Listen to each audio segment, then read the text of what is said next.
I left Sudan as a 19-year-old. Over the years I returned to Derman many times.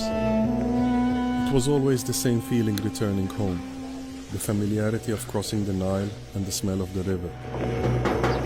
This is the first time I've seen Derman since the war started last year. I check in on my mother's cousin Mamoun.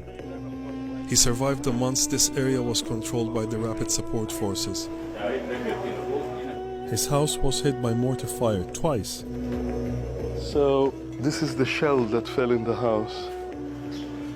And a shrapnel is still in his arm. هذا عدد عرضنا للمشكلة الثانية بتاعت ال40 يوم ما في زول يطلع من البيت ما في بتاع ما قعدنا بس نفعنا مخزون الأكل اللي كان موجود من رمضان اللي قبل ده. These streets and alleyways would have been alive with kids playing football and screaming and shouting. And this neighborhood is 125 years old, and it's the first time it's probably this empty. I'm now going to go in and say hello to my auntie Wafa. Yeah. ازيك؟ الله يسلمك. الحمد لله. All these are bullet holes by the RSF. They were apparently just trying to intimidate the women. وكلها كانت إرهاب وكلها كانت سرقة لأي شيء له معنى.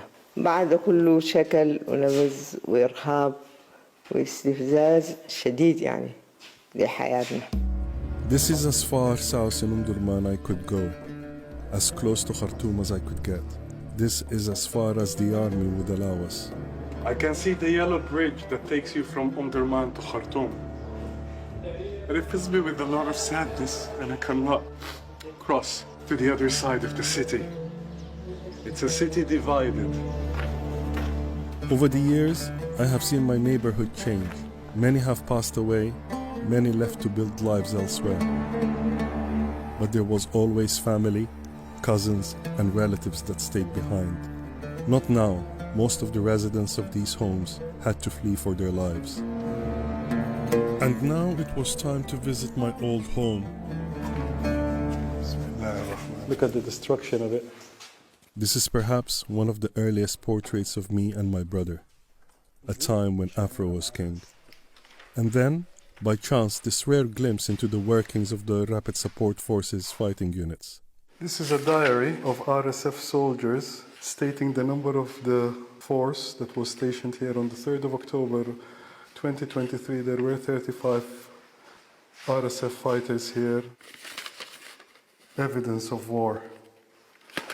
That's my late father during his university years. When the war started in April last year, he couldn't compute what was going on. And I guess the shock of what was happening in Sudan had its toll on him. How is this war going to end? I don't know. The suffering is immense. Inshallah, God willing, one day we'll be able to come back. And the people who used to live here will try and build new lives.